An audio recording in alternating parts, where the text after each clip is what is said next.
আপনার জন্য জান্নাতের সব দরজা খোলা। 1, 5 ওয়াক্ত সালাত। 2, রমজান মাসে রোজা। 3, স্বামীকে মেনে চলা। 4, জেনায় লিপ্ত না হওয়া।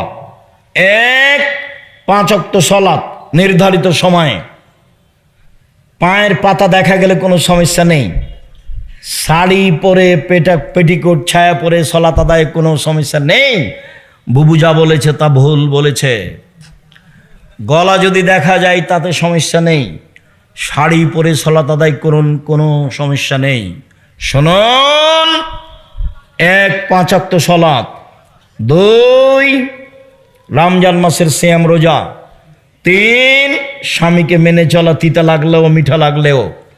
4, জেনায় লিপ্ত না হওয়া। আব্দুর রাজ্জাক সাহেব, দুঃখিত, এখন কান্নাকাটি করি, জেনা একদিন ঘটেছে, চিন্তা করবেন না। আল্লাহর নবী বলছেন, পৃথিবীর মানুষ শোনো, কেউ যদি জেনা বন্ধ করতে পারে আল্লাহ তাকে যে কোনো বিপদ থেকে বাঁচিয়ে দিবেন।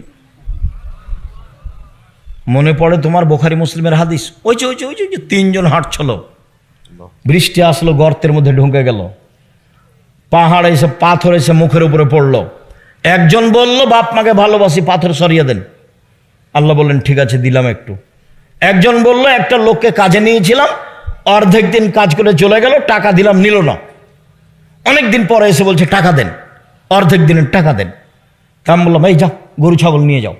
আমাকে বলছে, মজাক করবেন না। এই যাও, মজাক করিনি, সব নিয়ে যাও।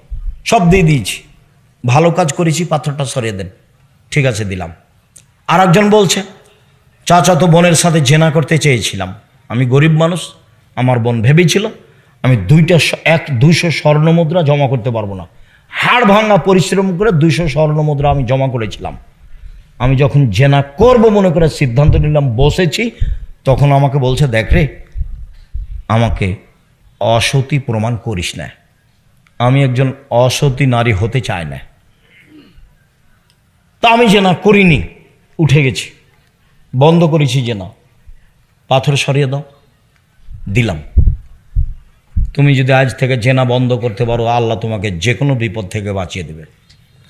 শুধু তাই নাই, আল্লাহ বলছেন, অনাহা নাফসা আনিল হাওয়া ফাইনাল জান্নাত হিয়াল মাওয়া। কেউ যদি নিজেকে অশ্লীল কাজ থেকে ঠেকাতে পারে, তার জন্য জান্নাতুল মাওয়া আছে। এই ছেলে তোমাকেও বলছি, অশ্লীল কাজ আজ থেকে বন্ধ। মেয়েদের যত নাম্বার আছে মোবাইলে, বাড়ি পর্যন্ত সে নাম্বার যেন একটাও না থাকে। বক্তব্যের সাথে মুনাফিকি করো না, বক্তব্যের সাথে মুনাফিকি করে কোনো লাভ নেই। গান বাজনা হারাম, খেলতামাশা হারাম। স্কুলে হলে কি হবে, বাড়িতে হলে কি হবে? মোহাম্মদ সাল্লাল্লাহু আলাইহি সাল্লাম গান বাজনা শুনলে কানে আঙ্গুল দিতেন, দূরে সরে যেতেন। গান বাজনা হারাম, গান বাজনা করে যারা, তাদের ক্রয় করা হারাম, তাদের শিখিয়ে দেওয়া হারাম, তাদের সব কিছু হারাম। আল্লাহ নবী বলেছেন, ইন্নাল্লাহ হারামাল খামরা ওয়াল মাইসিরা ওয়াল কুবা।